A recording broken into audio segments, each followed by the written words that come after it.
이번 주간 성도님들 몇 분을 만나면서 이런 생각을 하게 됐습니다. 성도님들의 삶에 하나님의 복이 있으시기를 좀 더 적극적으로 기도해야겠다 하는 생각을 하게 됐습니다. 삶에 일어나는 여러 가지 일들 속에서 때로는 지치고 때로는 마음 상하고 때로는 어떻게든 살아보려고 애쓰고 삶의 문제와 싸우면서 어떻게든 살아내기 위해 애쓰는 성도님들의 삶이 복되시길 위해서 목회자로서 성도님들을 더 축복해야 되겠다는 생각을 하게 됐습니다. 특히 창세기 26장 1절과 12절을 읽을 때 제 마음에 감동이 있었습니다. 26장 1절은 아브라함 때 첫 흉년이 들었더니 그 땅에 또 흉년이 들매 이삭이 그랄로 가서 블레셋 왕 아비멜렉에게 이르렀더니 이렇게 말씀을 하는데, 아버지 아브라함 때 들었던 큰 흉년이 아들 이삭에 대해 와서 다시 들었다는 말씀을 보는데, 사는 게 평탄하고 좋으면 좋은데 힘든 일, 삶의 고난과 역경이 부모 자식을 안 가리는구나, 이런 생각이 들었습니다. 또 믿음이 있는 사람이나 믿음이 없는 사람이나 가리는 게 아니라는 생각을 하게 됐습니다. 삶에는 늘 이렇게 흉한 세월이 찾아올 때가 있구나 하는 것을 느끼게 된 것입니다. 그런데 곧 이어지는 말씀을 보면 26장 12절과 13절을 보면 대반전인데, 이삭이 그 땅에서 농사하여 그 해에 100배나 얻었고 그렇게 말을 합니다. 근데 이유가 뭐였냐면 여호와께서 복을 주심으로.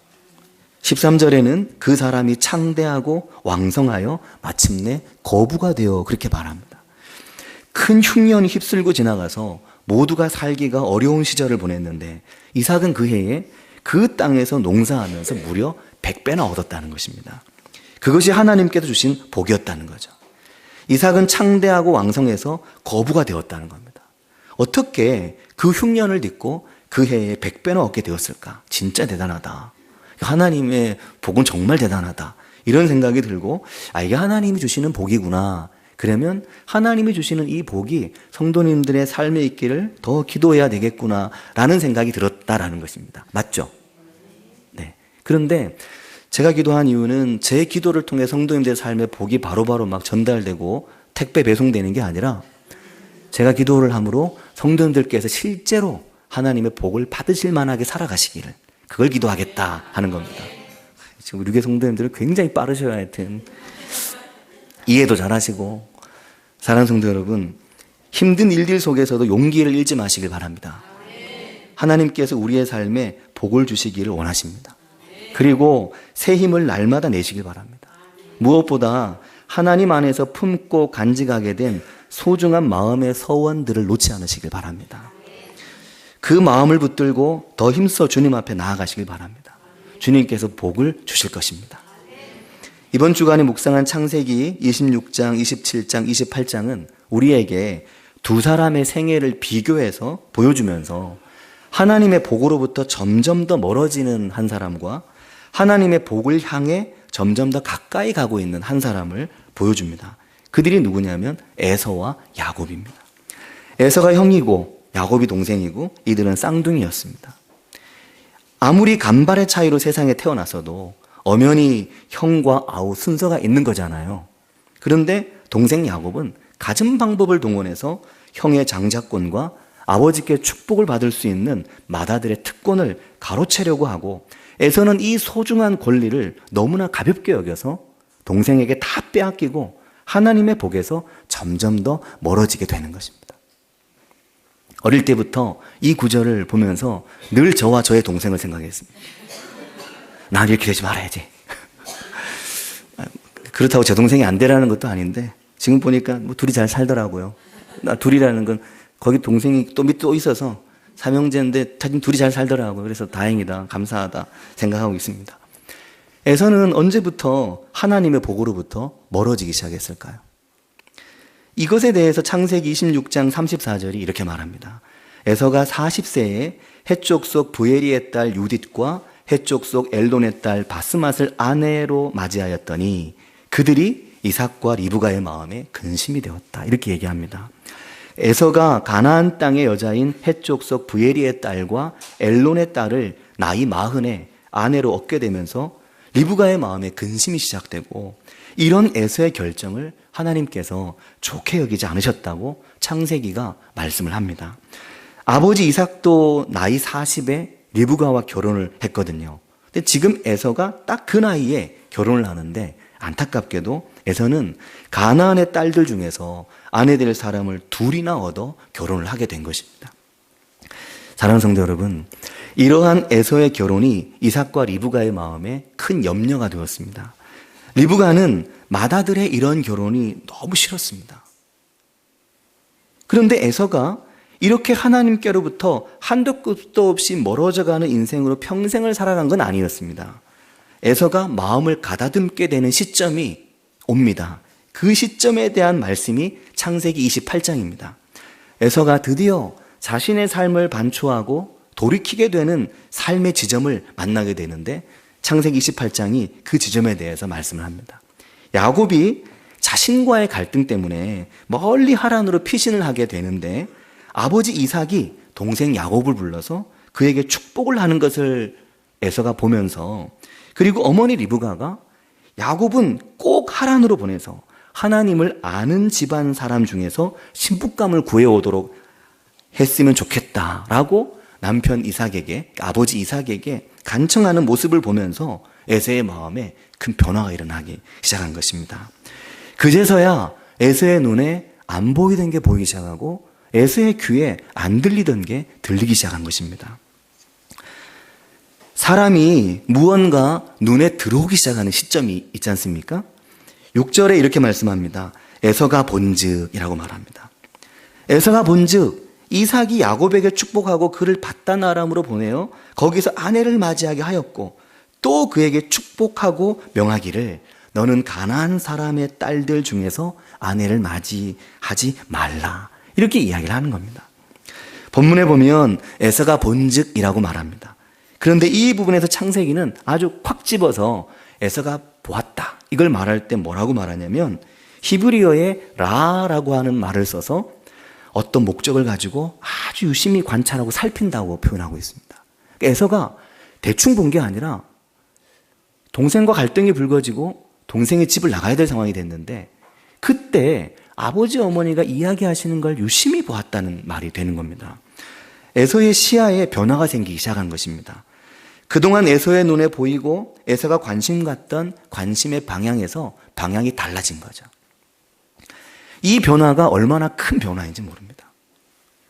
내 눈의 방향이 달라지는 거, 그래야 다른 게 보이기 시작할 텐데 내 눈의 방향이 달라지지 않아서 보는 것만 보고 살게 되거든요. 사람의 눈은 주목하는 것만 보게 되어 있습니다. 보는 거, 늘 그것만 바라보는 거죠. 다른 걸 잘 못 보는 겁니다. 눈을 조금만 돌려보면 다른 게 참 많은데 못 보는 겁니다. 그래서 곤고한 과거에 붙들려 살아가는 이들이 얼마나 많은지 모릅니다. 에서가 보니 이삭이 야곱에게 축복을 하고 그를 받단 아람으로 보내어 거기서 아내를 맞이하게 하고 또 동생 야곱에게 신신당부하면서 너는 가나안 사람의 딸들 중에서 절대로 아내를 맞이하지 마라, 이렇게 이야기하는데 이 말이 에서가 처음 듣는 말이 분명히 아닐 텐데도 그동안은 이런 말들이 그에게 들려오지 않았는데 드디어 이 말이 에서에게 들려온 겁니다. 그동안 아버지 어머니가 얼마나 많이 에서가 맞이죠, 에서에게 이야기를 했겠습니까? 그것도 맞으니까 야 에서야, 너희 할아버지 아브라함은 네 엄마 리브가 구하기 위해서 하란까지 가서 네 엄마를 모셔왔어. 그날 너희 엄마가 저기 멀리 들판을 낙타를 타고 오는데 내 마음이 얼마나 벌렁벌렁 거렸는지 몰라. 이렇게 아마 이삭이 에서에게 얼마나 말을 많이 했겠습니까? 그러면서 절대 가나안 여자는 안 돼 라고 이야기를 했겠죠. 그런데 그렇게 그동안 이야기해도 들려오지 않던 그 말이 이제 에서에게 들려오기 시작을 한 것입니다. 그리고 7절을 보면 결국 동생 야곱이 신신당부하시는 부모님의 말씀에 순종하고 받단 아람으로 가고 난 이후에 에서의 눈에 또 하나 들어오는 게 있었습니다. 8절을 보면 정말 놀라운 것이 또 하나 보이기 시작했습니다. 그전에는 이게 잘 안 보였던 게 분명합니다. 8절을 보면 에서가 또 본즉 뭐라고 하냐 말하냐면 에서가 또 본즉 가나안 사람의 딸들이 그의 아버지 이삭을 기쁘게 하지 못한다 하는 걸 알게 된 겁니다. 가나안 사람의 딸들은 누굽니까? 바로 자기 아내들인 거죠. 자신의 두 아내가 아버지를 기쁘게 하지 못한다는 겁니다. 왜 가나안의 딸들인 아내 유딧과 바스맛, 이 두 아내가 내 아버지 기쁨이 되지 못할까? 내 아내들이 내 아버지의 기쁨이 안 되는구나. 아버지 기쁘게 하려고 내가 결혼한 것은 아니지만 기쁨이 되지 못했다고 하는 것은 무언가 결혼을 하고도 아버지 어머니와 에서의 아내들 사이에 어울릴 수 없는 무언가가 계속 있었다는 것을 이야기를 하는 겁니다. 그리고 무엇보다 이런 상황이 전에는 문제가 안 됐는데 드디어 에서의 눈에 이게 들어오기 시작을 했다는 겁니다. 눈에 들어왔다는 건 이게 에서의 마음에도 문제가 되기 시작했다는 것입니다. 결국 에서는 구절을 보면 이미 돌아가셨지만 자신의 큰아버지인 이삭의 배다른 형인 이스마엘의 집안을 이집트까지 찾아가서 이스마엘의 딸이고 느바요의 누이인 마할랏을 다시 아내로 맞아들입니다. 왜 그랬을까요? 가나안의 아내들이 아버지에게 기쁨이 안 되니까 아버지의 기쁨이 되고 싶은 겁니다. 그래서 애굽까지 가서 그래도 이스마엘은 집안이니까 거기서 여자를 아내로 맞아온 거죠. 그런데 문제는 성경은 이러한 에서의 행동에 대해서 그 어떤 의미도 부여하지 않고 오히려 이렇게 가서 아내를 또 데리고 온 에서의 행동을 부정적으로 평가합니다. 그것은 원어 성경을 보면 단어를 통해서 별로 좋지 않게 이야기를 하는 거죠. 사랑하는 성도 여러분, 에서와 야곱의 일생이 이렇게 점점 더 달라지고 점점 더 간격이 벌어지고 맙니다. 처음에는 한 배에서 같이 태어났고 그것도 발 뒤꿈치 붙들고 태어날 만큼 같이 붙어서 태어났지만 두 사람의 일생은 시간이 가면 갈수록 점점 더 달라지고 그들 인생의 간격이 계속 벌어지는 겁니다. 형 에서는 지나간 삶을 돌아보며 지나간 시간에 묶여서 살아가게 되고 사실 과거를 돌아보면서 자신의 지나온 삶을 회고하고 돌이켜보고 살아가는 것이 굉장히 중요합니다. 그것만으로도 에서의 삶은 굉장히 변한 것이지만 반대로 야곱의 삶에는 에서의 삶의 변화와는 비교도 할 수 없는 놀라운 변화가 일어나고 있었다라는 겁니다. 창세기는 이 놀라운 에서와 야곱의 눈의 방향의 변화에 대해서 의도적으로 28장 6절부터 15절까지 오늘의 본문 말씀 안에서 이 부분을 비교해서 말씀합니다. 우리가 이 말씀을 주목해서 보고 우리 눈의 방향도 야곱의 삶의 변화와 같이 되고 우리가 이 말씀을 통해서 은혜를 받고 우리 눈의 방향도 야곱과 같이 달라지고 새로워지게 되기를 바라고 축복합니다. 에서가 자기 인생의 문제를 발견하고 그의 눈의 방향을 새롭게 하게 되는 이 사이에 정말 놀라운 걸 보게 되는 사람은 에서가 아니라 야곱이었습니다. 그리고 야곱이 보게 된 이 놀라운 사건이 왜 중요하냐면 주체가 야곱이 아니라는 것입니다. 이게 중요합니다. 야곱이 보고자 해서 본 것도 아니고 야곱이 보려고 노력하거나 야곱이 스스로 자신의 시야를 바꾼 게 아니었습니다. 자기가 스스로 깨달은 것도 아니었습니다. 이 놀라운 사건의 주체는 전적으로 하나님이셨다는 것입니다. 하나님께서 야곱의 눈을 확 열어버리신 것입니다. 이게 은혜인 거죠. 본문의 10절과 11절을 보면 야곱이 브엘사바에서 떠나 하란으로 향하여 가더니 한 곳에 이르러는 해가 진지라 거기서 유숙하려고 그곳에 한 돌을 가져다가 베개를 삼고 거기 누워 자더니 이렇게 말씀합니다. 야곱은 형과의 갈등 문제로 가나안에서 아내를 얻지 않기 위해 멀리 하란을 향해 집을 떠났습니다. 그런데 그렇게 떠난 길이 이 야곱에게 얼마나 힘들고 얼마나 이게 그를 지치게 하는 길이었겠습니까? 거기 유숙하기 위해 돌을 가져다가 베개를 메고 누웠다고 한번 생각해 보십시오. 저 그냥 맨 땅바닥에 알지도 못하는 곳에 집으로부터 멀리 떠났고 야곱은 지금 도망가는 길이고 형을 피해가는 길입니다.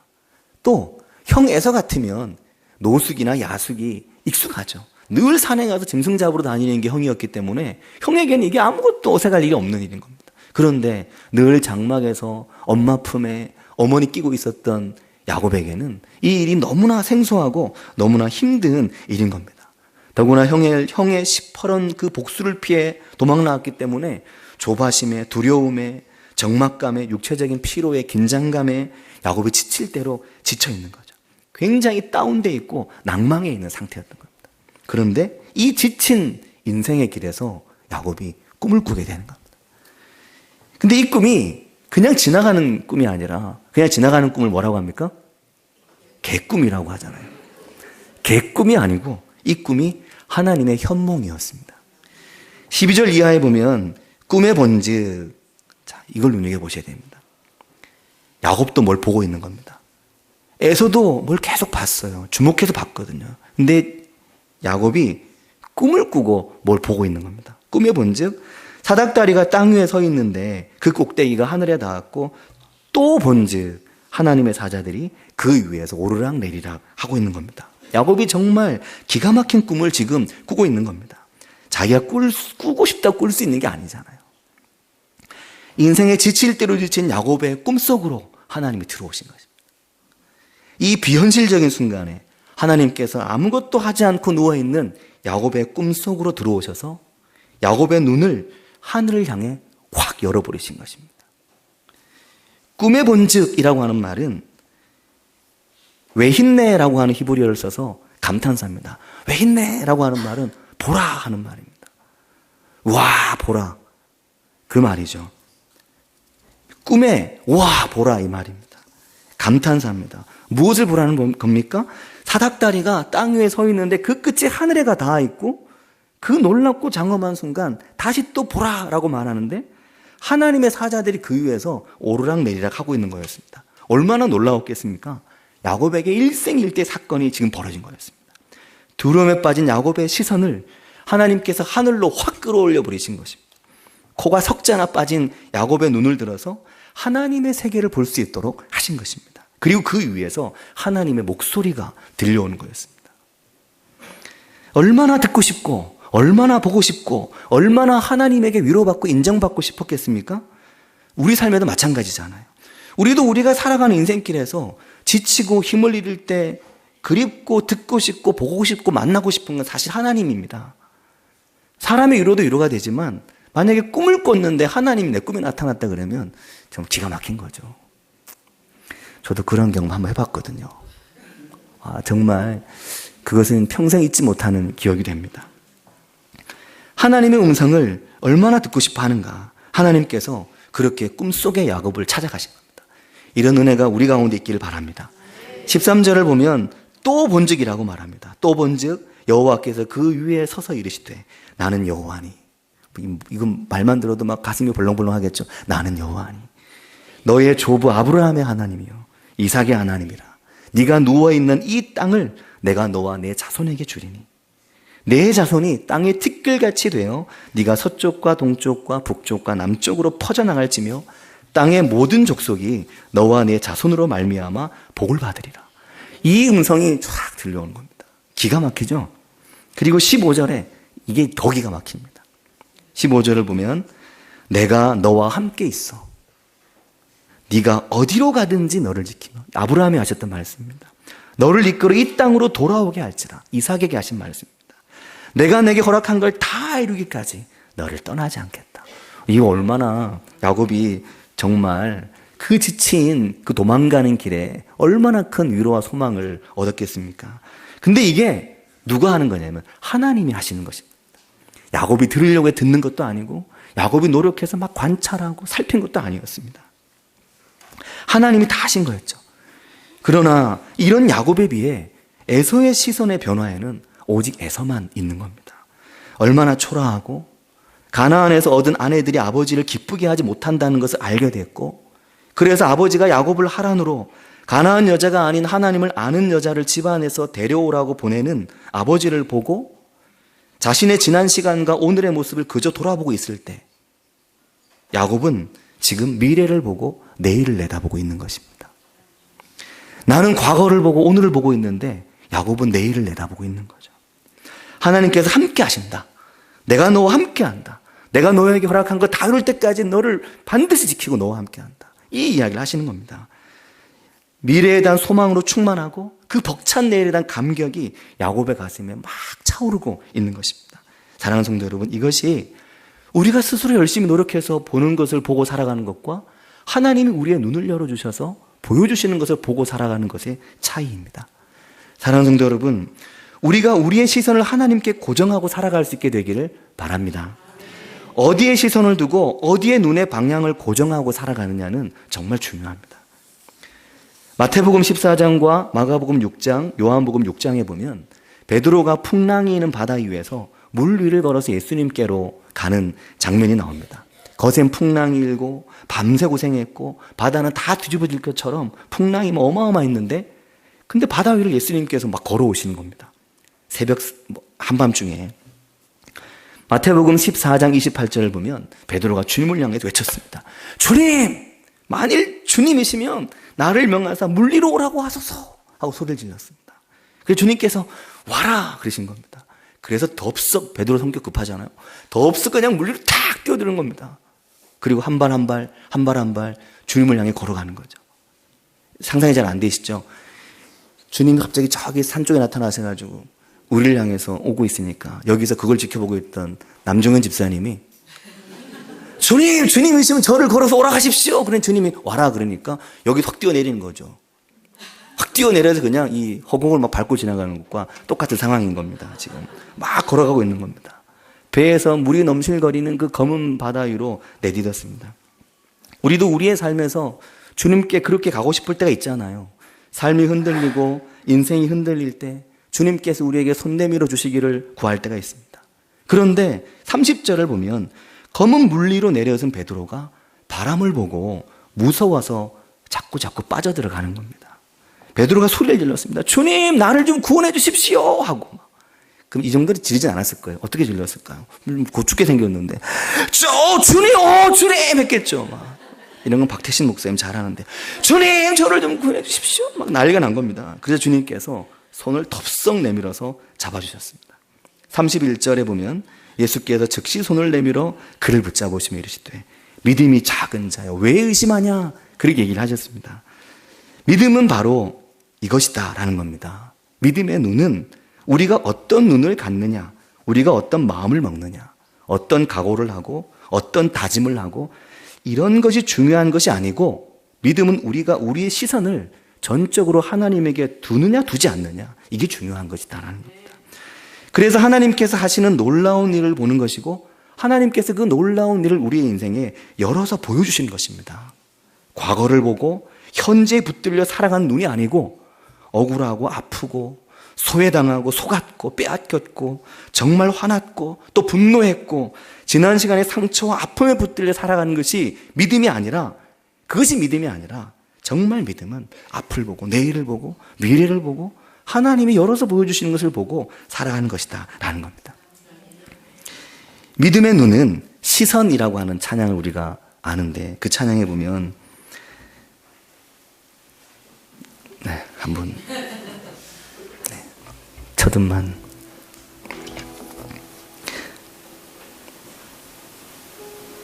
첫음만 한번 짚은 건가요? 내게로부터 눈을 들어 주를 보기 시작할 때 주의 일을 보겠네. 이 찬양입니다. 내게로부터 눈을 들어 주를 보기 시작할 때 주의 일을 보겠네. 이건 거죠. 내게로부터 눈을 들어 주를 보기 시작할 때 주의 일을 보겠네. 내 작은 마음 돌이키사 하늘의 꿈 꾸게 하네. 그냥 막 꿈을 꾸는 게 아니라 하나님이 보여주신 그 꿈을 꾸게 되는 것을 말합니다. 주님을 볼 때 하늘의 꿈을 꾸게 될 때 모든 시선을 주님께 드리고 전능하신 하나님을 느낄 때 내 삶이 주의 역사가 되고 하나님이 일하기 시작하네. 이 은혜가 우리의 삶에 있기를 바라고 축복합니다. 같이 기도하겠습니다.